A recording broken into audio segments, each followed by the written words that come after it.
This is Ethan. He is basically the backbone of the paragliding that has taken the country by storm. He has basically developed the paragliding at Crew and coordinates all the pilots. 14 years. Now, I want you to listen to what he has to say after surveying Volta and Otu region looking for potential sites for paragliding. If you look at this compared to the football field that we have in Kuala, this is all open. There's no obstacles around to create turbulence. That's true. It's just a fabulous area.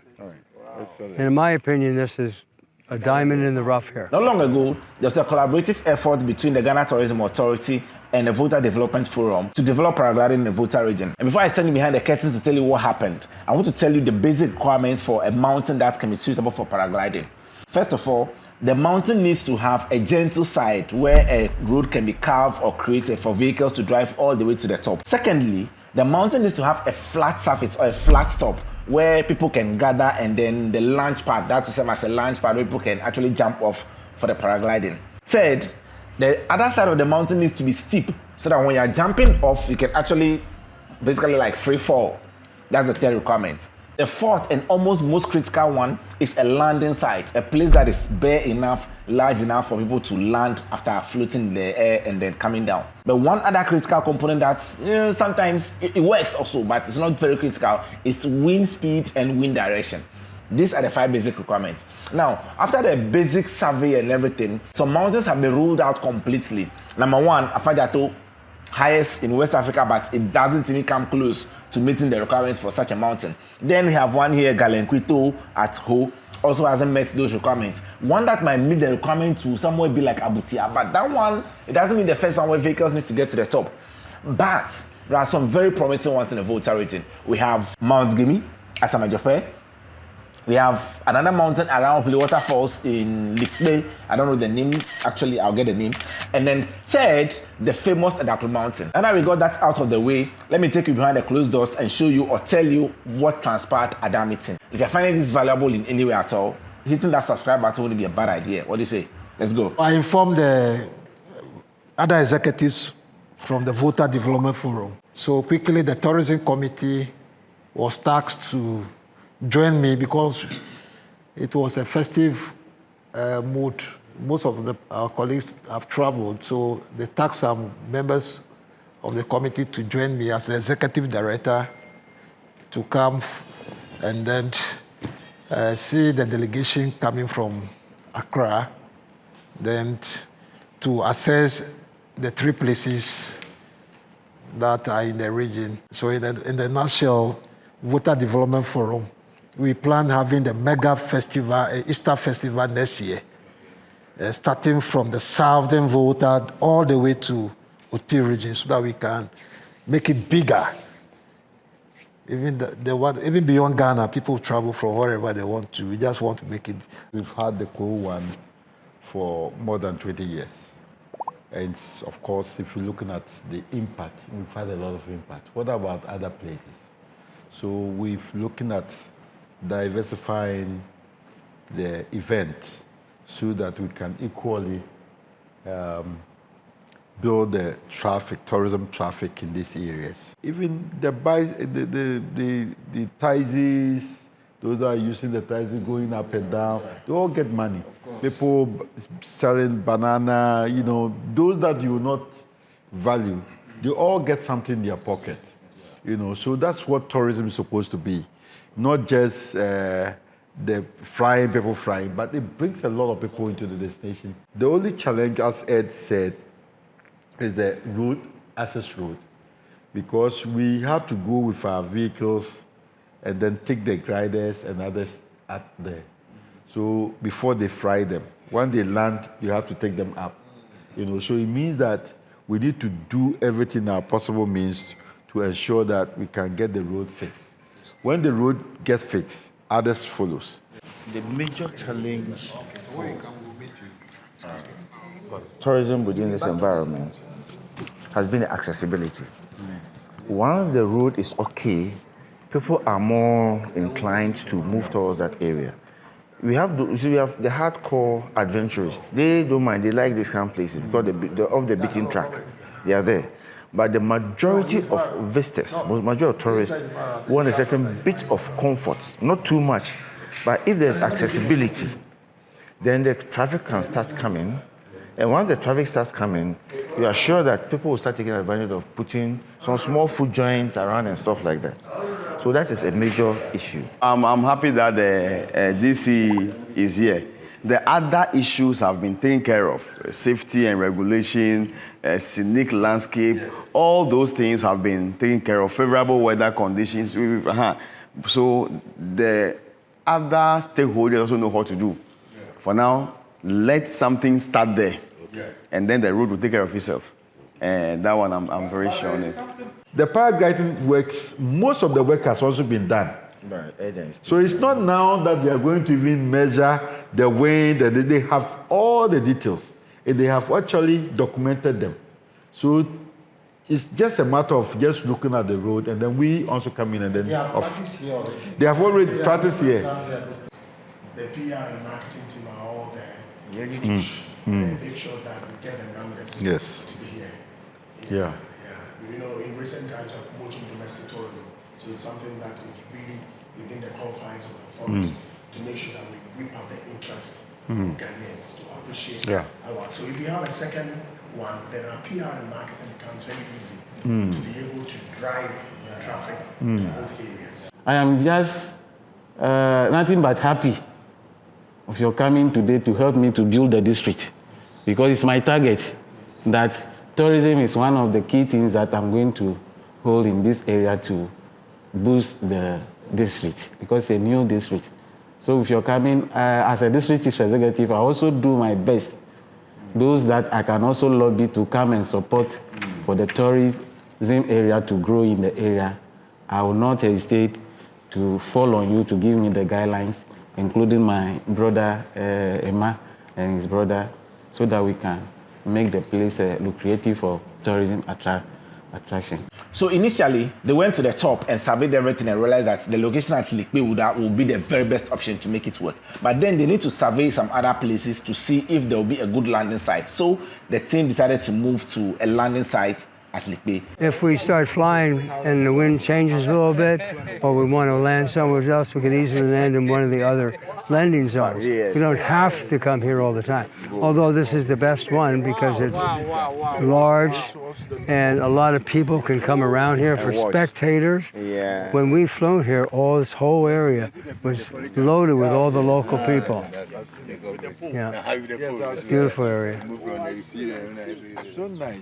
So that's where this thing is. Takeoff point. Takeoff points up there. But we get a lot of lift. You see the clouds? They're all caused by thermals going up there. The thermal hits the dew point and creates a cumulus cloud. Ed, Yes, sir. let me have your opinion. Now we've seen 3 landing sites. In your opinion, candid opinion, which of the 3 landing sites will you recommend? Oh, this is the best, for sure. Not only is it a good landing site, but it's great for spectators. Yes. Because it's easy access. When we flew here before, the whole area was lined with all the local population. And we landed and they would clap and everything. They got all excited. Sure, you know. The man inside.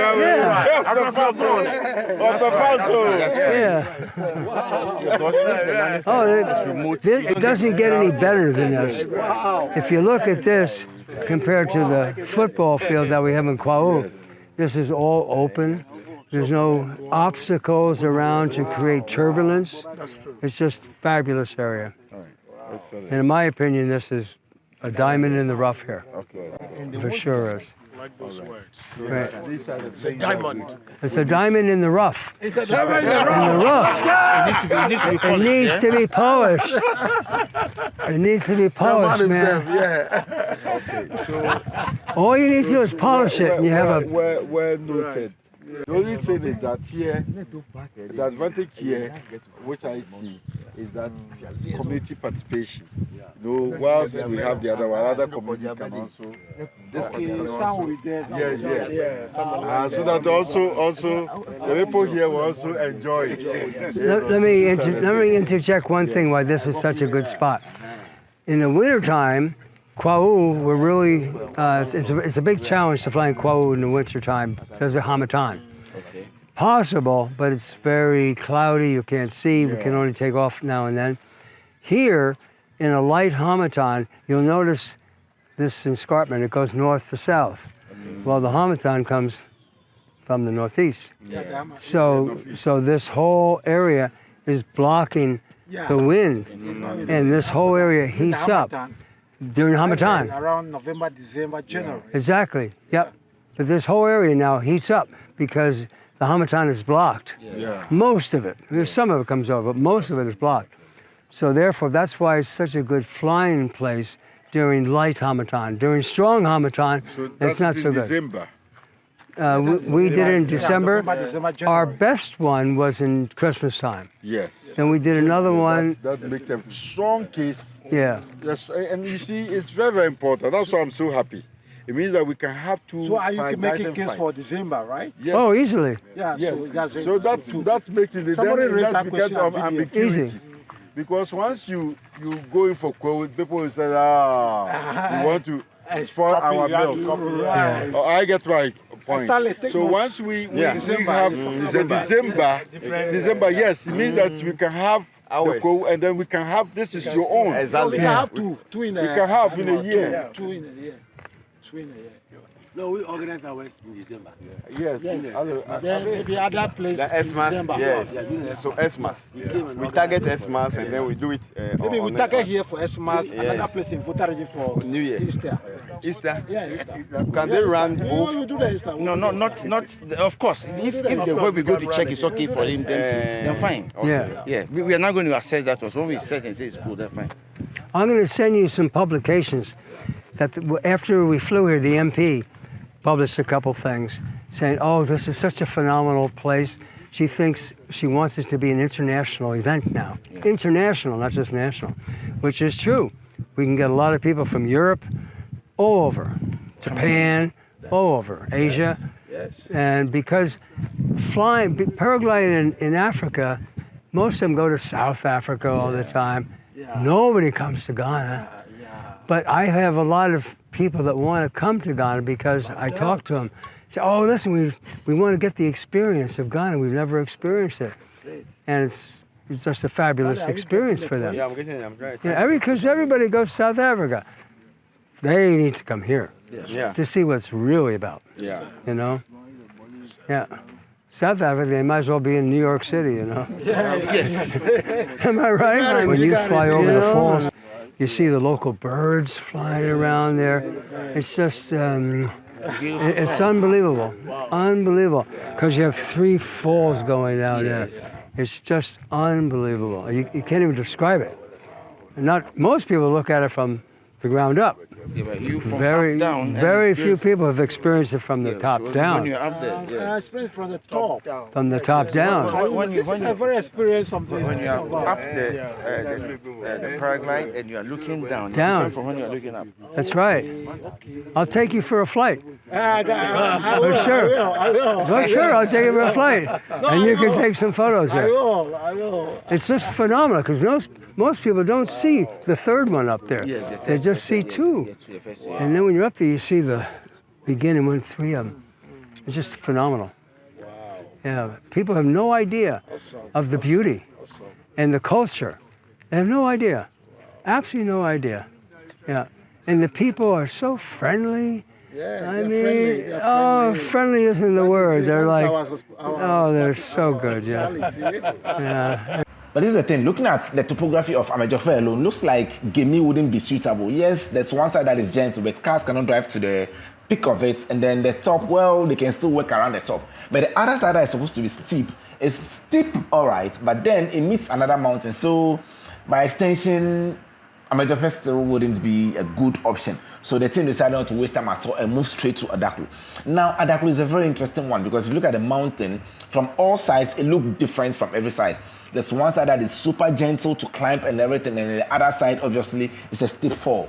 So from the outside, it looks perfect for paragliding.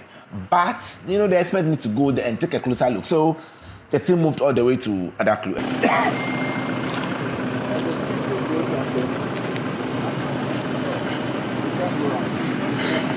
checking the wind speed or something? No, where we are, where it's facing. Okay. It's due north. I see. So depending on where the prevailing wind comes from, Okay. I think the prevailing wind usually comes from west-southwest out here.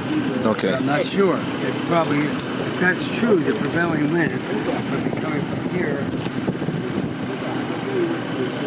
about here, the prevailing wind. Okay. So during Hamatan, this would be good.